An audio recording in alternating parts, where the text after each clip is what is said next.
调节碟刹器啊，如果有磨碟刹的声音，我们怎么样去调节这个碟刹器？松开这两颗位置，这个碟刹器就可以稍微的活动一些。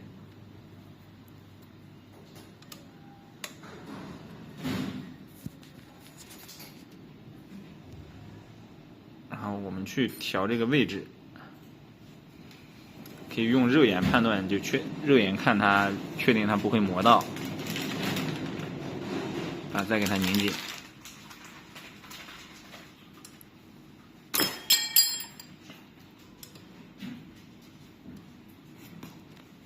然后我们转一转这个车轮。